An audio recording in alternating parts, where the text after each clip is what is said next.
खुशामदीद करती हूँ। सुबह बखैर वाइफ के साथ में यकीनन आप सबकी सुबह बहुत खूबसूरत और बहुत ही अच्छी हो रही होगी। और आज का दिन जी हम सबको याद दिलाता है उस दिन का जिस दिन एक बहुत ही अजीम जंग लड़ी गई थी और जिस वक्त दुश्मन ने इस मुल्क की तरफ देखा था और दुश्मन ये समझ रहा था कि हम बहुत कमज़ोर हैं, लेकिन हमने भी दुश्मन को बता दिया था कि हम कमज़ोर नहीं हैं। मैं बात करें 65 की वॉर की, 6 सितंबर की, और यकीनन आज हम सब की वही फीलिंग्स होती हैं, हम सब उसी चीज़ को फील करते हैं। लेकिन कैसे हुआ था, क्या हुआ था, जिस वक्त अटैक हुआ पाकिस्तान के ऊपर, उस वक्त पाकिस्तान की अफवाज हमारी आर्मी फोर्सेस को पता था कि अटैक होगा। बहुत सारे सवालात हैं, बहुत सारी बातें हैं, क्योंकि हमने आगे के लिए बहुत कुछ सीखना है। इसलिए आज मेरे शो पे इनवाइटेड हैं, मैं इनको वेलकम करती हूँ अपने शो के ऊपर। कर्नल मुख्तार अहमद बट साहब, जिन्होंने 65 की अवार्ड देखी, तमगा इम्तियाज़ भी हासिल किया इन्होंने, और उन्हीं के साथ साथ मौजूद हैं जी कर्नल इकबाल अहमद खान। अस्सलाम वालेकुम जी, कैसे हैं आप? ठीक ठाक हैं? Thank you so much sir कि आप लोग मेरे शो के ऊपर आए, मुझे बहुत अच्छा लगा। कर्नल मुख्तार साहब ने जो है वो 65 की वॉर देखी और आपने उसमें बाकायदा उसको आपने फ़ाइट किया। आपसे मुझे बहुत सारे सवाल करने, बहुत सारी बातें जाननी है। लेकिन कर्नल इकबाल साहब ने जो है 67 में आपने ज्वाइन किया था। मैंने जी 67 में आपने ज्वाइन किया, लेकिन 65 का टाइम आपने देखा जी मैंने देखा था। ठीक है, तो आपसे भी मैंने बहुत सारी चीज़ें पूछनी होंगी। मैं पहले स्टार्ट करती हूँ कर्नल मुख्तार अहमद साहब आपसे। जिस वक्त अटैक हुआ उससे पहले आप लोगों को पता था कि हमारे ऊपर अटैक होगा, या कोई इस तरह के सिम्टम्स हमें मिल रहे थे, कोई इस तरह की बातचीत हो रही थी? सिलसिला जो है ये अगस्त से शुरू हुआ था। ठीक है। और कश्मीर में लड़ाई जारी थी, आपको पता है। तो ये तो अंडरस्टूड था कि जब भारत के ऊपर ज़्यादा प्रेशर पड़ेगा तो प्रेशर रिलीज़ करने के लिए दूसरा महाज ज़रूर खोलेगा। ठीक है। तो इसलिए पाकिस्तान फ़ौज जो है वो तैयार तो थी, अच्छा। लेकिन पूरी तरह बॉर्डर पे डिप्लॉय नहीं थी। ठीक है। सिर्फ एक स्केल्टन एलिमेंट्स डिप्लॉय किए हुए थे ताकि कोई सरप्राइज़ वगैरह ना मिले। और फिर आपके सामने जो कुछ हुआ 6 सितंबर को, जी। और अब ये कहना कि जी उन्होंने अनअनाउंस हमला कर दिया, तो देखें बात यह है जब आप एक दुश्मन से लड़ रहे हैं उसको भी उतना ही राइट है जितना आपको राइट है लड़ाई करने का। तो ये तो अल्लाह का शुक्र है कि हमारे वो जो हमारे बहादुर फ़ौजी थे और हमारी जो एयर फोर्स थी उनकी वजह से हमें कामयाबी हासिल हुई, और एक सुपीरियर एनिमी जो हमसे 3 गुना ताकत में बड़ा था उसको हम रोकने में कामयाब हुए माशाल्लाह। और सबसे जो अहम किरदार इसमें था पूरी कौम के लिए वो ये था कि जनरल अयूब खान जो उस वक्त सदर थे, कमांडर इन चीफ भी थे, उन्होंने एक तकरीर की थी। बिल्कुल आपको याद हो? जी हाँ। अगर आज भी वो उनकी आप तकरीर को प्ले करें तो आपकी ये बाल जो नीचे हैं ये ऊपर खड़े हो। बिल्कुल बिल्कुल, अभी भी अगर हम सुनते हैं तो वो रोंगटे खड़े हो जाते हैं और वो फीलिंग्स वो वाली आती हैं, वो फीलिंग हो जाती है। तो उनकी इस तकरीर ने पूरी कौम को एक ऐसा जज्बा दिया, एक ऐसा एतमाद दिया कि वालहाना जो है वो अवाम जो है वो फ़ौज के साथ शामिल हो गई। देखें एक चीज़ याद रखें कि दुनिया की कोई भी फ़ौज जो है वो 3 तनहा जंग नहीं कर सकती। फ़ौज की परफॉर्मेंस जो है वो डिपेंड करती है कि आपके जो अवाम हैं वो उनका कितना साथ देते हैं। सही। तो 65 की लड़ाई का जो सबसे बेहतरीन पहलू था वो ये था कि पूरी कौम एक थी। हाँ। पूरी कौम, ईस्ट पाकिस्तान हो, वेस्ट पाकिस्तान हो, सब लोग एक थे और उनके अंदर एक जज्बा था, वो दिलो जान से चाह रहे थे। मैं आपको वाक़या सुनाऊं कि कोई अगर ज़ख्मी हो जाता था तो उसको हम लेके गाड़ी में CMH लाहौर, मैं वाघा बॉर्डर पे था। हाँ। तो उसको CMH लाहौर कैंट में लाना होता था ज़ख्मियों को लाने के लिए ज़ाहिर है हॉस्पिटल में छोड़ा और उसके बाद फिर वापस चले गए। जब हम वापस जाते थे तो हमारी जो जीप खाली होती थी वो सारे खाने पीने के सामान से लोग भर देते थे। हाँ। अंदर बैठने की जगह तक नहीं होती। सही बात है। इतना और दूसरी बात यह है कि जज्बे की एक इंतहा तो देखें कि पूरा शहर जो है वो अस्पतालों के बाहर उन्होंने लाइनें लगा दी अपना खून देने के लिए। और ये रिकॉर्ड की बात है, शायद आपको पता ना हो कि वहाँ पे पूरे लाहौर के अंदर जो सिरिंज होती हैं ब्लड खींचने वाली वो ख़त्म हो गई, उनको बाहर से मतलब रिक्वेस्ट करनी पड़ी। और इस मौके पे हमारे जो उस वक़्त की जो हमारी फॉरेन पॉलिसी थी वो बड़ी टॉप की थी। इंडोनेशिया ने अपनी नेवी आपके डिस्पोजल पे कर दी, टर्की ने अपना एमुनिशन आपको देना शुरू कर दिया, ईरान ने, जो मतलब यह है कि जो आपको मदद थी, पता भी चला कि हमारा दोस्त कौन है, दुश्मन कौन है। और अमेरिका ने उस वक्त भी हम पे सैंक्शन लगाई हुई थी। लेकिन ये है कि हमारी जो ये जो बरादराना मुल्क थे हमारे, ईरान, टर्की, इंडोनेशिया, इन्होंने दिल खोल कर हमारी मदद की। तो देखें, बात यह है कि किसी भी लड़ाई की जो इब्तदा है उसके बारे में एक सिस्टम है, इंटेलिजेंस गैदरिंग होती है, इसमें कोई शक नहीं है कि we were caught unaware, we were caught unaware. लेकिन आर्मी चीफ ने, जनरल मूसा जो थे, उन्होंने ऑर्डर किया हुआ था कि 6 सितंबर की सुबह तक फ़ौजें जो हैं वो महाज पे चली जाएं, क्योंकि वहाँ से ऑल इंडिया रेडियो से एक ख़बर नशर हुई थी कि पाकिस्तान के जहाज़ों ने अमृतसर पर कोई स्ट्रैफिंग की है, मतलब गोलियां बरसाई हैं, जो कि गलत बात थी। तो इसका मतलब ये था कि वो कोई कंटेम्पलेट कर रहे हैं कोई ना कोई ऐसा एक्शन पाकिस्तान के खिलाफ। ठीक है। तो उस बेसिस के ऊपर आके हमने तो उन्होंने जो स्टार्ट लिया वो एक गलत न्यूज़ से स्टार्ट लिया, गलत न्यूज़ से। हाँ, तो उस न्यूज़ पे जो आया ना, तो उससे हमें बड़ा कॉशन मिल गया, एक इंडिकेशन मिल गई, एक इंडिकेशन मिल गई कि नहीं, मैंने बंद किया था। एक second, I don't know why जी, एक सेकंड, मैं जरा इसको बंद कर, अपनी तरफ से मैंने बंद किया था मगर ओके नहीं दबाया, सॉरी। अच्छा, तो मैं बात ये कर रहा था कि जब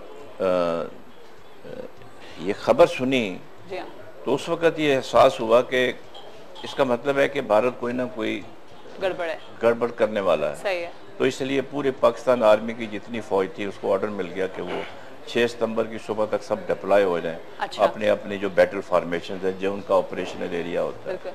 लेकिन उससे पहले हमारे यहाँ हमारे जो ट्रूप्स थे, स्केलेटन ट्रूप्स जो थे, वो वहाँ मौजूद थे, जिन्होंने कि सुबह 6 सितंबर को उनका अटैक जो है उसको रोका।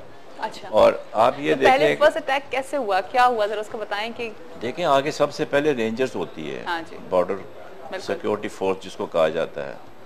तो अब जाहिर है वो इतने ना तो इतने आर्म्ड होते हैं, ना इतनी उनकी तादाद होती है। एक कंपनी है वहाँ पे जो कि काम कर रही थी, तो वो आगे अंधेरे में और उनको ओवररन कर दिया उन्होंने। तो एक देखें ना, एक फोर्स मूव कर रही है, टैंकों के साथ आ रही है, हैवी आर्मर के साथ आ रही है, गन्स के साथ आ रही है, तो उसके सामने छोटी छोटी चेक पोस्ट तो कोई मायने नहीं रखती। बिल्कुल जी हाँ। जब ये पता चला तो उसके बाद उनका मकसद ये था कि हम किसी तरीके से BRB क्रॉस ये जो है बाटापुर ब्रिज जो है, हाँ, इसको क्रॉस कर लें और वहाँ ब्रिज हेड बन जाए तो बाकी फौज जो है सारी निकल जाए और लाहौर पे कब्जा हो जाए। सही। अब लेकिन इस यहाँ पे आके इसको भारतीय फौज को रोका, उन जवानों ने रोका जो पहले से वहाँ मौजूद थे। उनकी नॉलेज में ये नहीं था कि ये लोग जो हैं ये यहाँ पर अपनी पोजीशन पे आए हुए हैं। उसके बाद फिर एयरफोर्स ने जो भरपूर साथ दिया, उन्होंने बेहतरीन किस्म की बम्बार्डमेंट करके उनका सारा जो प्लान था उसको तितर बितर कर दिया।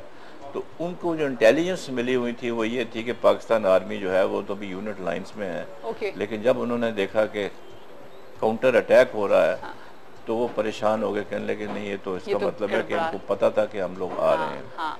तो अब ये अच्छा, लेकिन उस वक्त मुझे बताएंगे आप प्लीज कि उस वक्त जब आप लोगों को एक इंडिकेशन मिली कि अब हमला हो गया है, तो लमाला जाहिर है फैमिली होती है, फीलिंग्स होती हैं, हर एक के इमोशंस होते हैं, आप लोगों के अंदर जो जज्बा था वो क्या था, आपने क्या फील किया? ये आपने बड़ा अच्छा सवाल किया। देखें, ये हमारे यहाँ जो आर्मी, नेवी, एयरफोर्स है ना, ये वॉलंटरी है। ठीक है जी, कोई ज़बरदस्ती नहीं जाता किसी के घर में कि आप आए और फौज में शामिल हों, एयरफोर्स में हो, नेवी में हो। अखबार में इश्तिहार आता है, उसमें लड़के उसको एंट्री करते हैं, एप्लीकेशन भेजते हैं और फिर एक प्रोसीजर के तहत रिटन टेस्ट है, मेडिकल है, ISS भी है, उसके बाद वो होते हैं। इसका मतलब है कि वो उनकी एक चॉइस है, चॉइस ऑफ प्रोफेशन। मुल्क की खिदमत करने के लिए। सुभान अल्लाह। एक जो दफ्तर में बैठा है वो भी खिदमत कर रहा है, बिल्कुल। लेकिन उस खिदमत में और एक फौज की खिदमत में जो बहुत सियाचिन फर्क है। ग्लेशियर पे बैठा हुआ है, ज़मीन आसमान का फ़र्क है। तो वॉलंटरी है, तो इसलिए वो माँ बाप हैं, सबके हैं, जैसे और जाहिर- प्रोफेशन वालों के हैं, लेकिन माँ बाप को भी पता होता है कि बेटा जो है इसने जो अगर अपना ये प्रोफेशन चुना है तो ठीक है, अब उसकी मर्जी है। देखें ना, आप बच्चे को फोर्स नहीं कर सकते कि आप इंजीनियर बने या डॉक्टर बने, उसको अपना एक शौक होता हाँ है जी। जिसमें वो एक्सेल कर सकता है। तो इसलिए वो ये बात नहीं हो, परेशानी तो होती है जब किसी की माँ का बेटा जाता है महाज के ऊपर, जी हाँ। तो उसकी आंखों में यकीनन आंसू आते हैं, ऐसी कोई बात नहीं है। बीवी के भी आंखों में आंसू होते हैं, बच्चे भी बिलबिलाते हैं, लेकिन एक तरफ उसने ये चॉइस खुद की है, किसी ने उसके ऊपर नहीं थोपी नहीं, तो इसलिए वो जाते लेकिन ये हैं। बहुत बड़े जज्बे की बात हाँ, है और ये ये बहुत हमें फ़ख्र होना चाहिए अपनी आर्मी के ऊपर, अपनी अफवाज के ऊपर, जिसमें पाक फ़िज़ाइया भी है, पाक बहरिया भी है, कि हमारे पास ऐसे लोग मौजूद हैं जो बगैर कुछ समझे इस कौम की हिफाजत के लिए ऐसी जगहों पे पहुंच जाते हैं और फिर अपनी जानों का नजराना दे देते हैं। तो वाकई ये बहुत बड़ी बात और है। फिर दूसरी बात ये है कि आप देखें कि हमारे यहाँ 6-6 महीने लोग बॉर्डर्स पे रहते हैं, जब इमरजेंसी होती है फिर 8 महीने भी लग जाते हैं, हाँ। सालों साल लग जाते हैं। और बाज़ हालतों में ये ऐसे तो मजाक है, लेकिन ये हकीकत है कि एक अफसर महाज पे गया हुआ था तो उन्होंने वहाँ दाढ़ी रख ली अपनी, और जब वो वापस आए तो घंटी बजाई अपने घर, छुट्टी आए 3-4 दिन की, तो बच्ची थी वो बड़ी हुई थी, 1 साल की थी, 2 साल की हो गई हुई हाँ थी, जी। तो उसने कहा बाहर कोई बाबा आया है। वो पहचान ही नहीं। पहचाना नहीं बिल्कुल, उसने। बिल्कुल। अच्छा, मैं कर्नल इकबाल साहब से जरा थोड़ी सी बात करना चाहूंगी। आपने 67 में ज्वाइन किया आर्मी को, लेकिन आपने 65 का वो टाइम देखा होगा, तो उस वक्त आपके अंदर भी वो जज्बा होगा, आपके अंदर भी वो फीलिंग्स होती होंगी। आप उस वक्त जैसे अगर ये लोग बॉर्डर पे होते थे तो आप लोग देखते होंगे और आप लोगों ने वो टाइम देखा, तो क्या मैं एज अ आप एक एज अ अवाम होंगे जो इन लोगों की सपोर्ट करते होंगे, तो क्या फीलिंग्स होती थी आप लोगों की? एक्चुअली थोड़ा सा मैं जो आपने पहले सवाल किया था सन 65 की जंग का, कि अचानक शुरू हुई और पाकिस्तान फोर्सेस को लीडरशिप को पता था या नहीं था, उस सिलसिले में भी थोड़ा सा मैं कहूँगा कि ये जो 65 की जंग है, 65 की जंग एक एक्चुअली तसलसल है जी हाँ। जो कश्मीर में हिंदुस्तान ने कब्जा कर रखा था उसका। वो 1947 में पाकिस्तान बनने के बाद सबसे पहले इंडिया ने कश्मीर के ऊपर कब्जा करने की कोशिश की थी, जिसकी वजह से कश्मीर की तकसीम हुई, मकबूजा कश्मीर हुआ, आज़ाद कश्मीर हुआ। ये मकबूजा कश्मीर जो वहीं से एक तहरीक चली आज़ादी के लिए, कि वो आज़ादी चाहते थे अपनी कश्मीर के लिए हिंदुस्तान से, और वो तहरीक चलना शुरू हुई जिसमें कश्मीरियों का इसमें हिस्सा था, और वो 65 मार्च अप्रैल में वो तहरीक जो है वो जोर पकड़ती गई, और वो जोर पकड़ते पकड़ते अगस्त तक, जुलाई तक इस हद तक पहुंच गई कि जिसमें हिंदुस्तान को ये शक हुआ कि ये तहरीक शायद कामयाब ना हो जाए। सही। और उसको रोकने के लिए हिंदुस्तान ने पाकिस्तान के ऊपर इल्ज़ाम लगाना शुरू कर दिया कि ये जितनी भी तहरीक है, इस तहरीक में पाकिस्तान का हिस्सा है, पाकिस्तान की इंटेलिजेंस एजेंसी से पाकिस्तान इसमें हिस्सा ले रही है। और ये पाकिस्तान पे इल्ज़ाम लगाते लगाते उन्होंने क्या काम किया कि दबाव डालने के लिए हाजी पीर पास एक पास है, दर्रा है कश्मीर में, उसके ऊपर हमला किया, और हमला करने के बाद उस पर कब्जा किया। जब उस पर कब्जा किया तो पाकिस्तान ने उसके ऊपर काउंटर अटैक किया, और पाकिस्तान ने छम में फिर अपना एडवांस किया, और छम में जब पाकिस्तान फोर्सेस ने एडवांस किया, छम के ऊपर कब्जा किया, कनौर के ऊपर कब्जा किया, और वो इतनी तेज़ी से एडवांस किया पाकिस्तान फोर्सेस ने कि जिससे वो मज़ीद परेशान हो गए। और मज़ीद परेशान होने के बाद उन्होंने उसका काउंटर करने का यही सोचा कि अब हम पाकिस्तान की इंटरनेशनल बॉर्डर को क्रॉस करें। पाकिस्तान का अपना तजिया यही था, और जो उस वक्त बैनुल अक़वामी थिएटर था पॉलिटिकल, उसमें यही था कि इंडिया पाकिस्तान की इंटरनेशनल बॉर्डर को नहीं क्रॉस करेगा। अगर ये जंग रही तो ये जंग महदूद रहेगी, और ये जंग कश्मीर में ही लड़ी जाएगी, कश्मीर तक ही महदूद रहेगी। लेकिन बहरहाल इंडिया ने इंटरनेशनल बॉर्डर क्रॉस करने का ख्याल किया, और उनकी 11 कोर थी जिसको ये ऑर्डर मिला, जिसका कोर कमांडर हरबख्श सिंह था। हरबख्श सिंह को ऑर्डर मिला कि पाकिस्तान के ऊपर हमला किया जाए, और उन्होंने 3 डिवीज़न से पाकिस्तान के ऊपर हमला किया लाहौर पे। और उनका प्लान ये था कि लाहौर पे कब्जा करके, और ट्रुप्स को जो उनके जनरल चौधरी ने मैसेज दिया था कि बड़ा खाना हम शालामार बाग में करेंगे, और ऑफिसर्स का एक डिनर लाहौर जेम खाना में करेंगे शाम। इस प्लानिंग के तहत उन्होंने 3 तरफ से अच्छा पाकिस्तान पे हमला किया।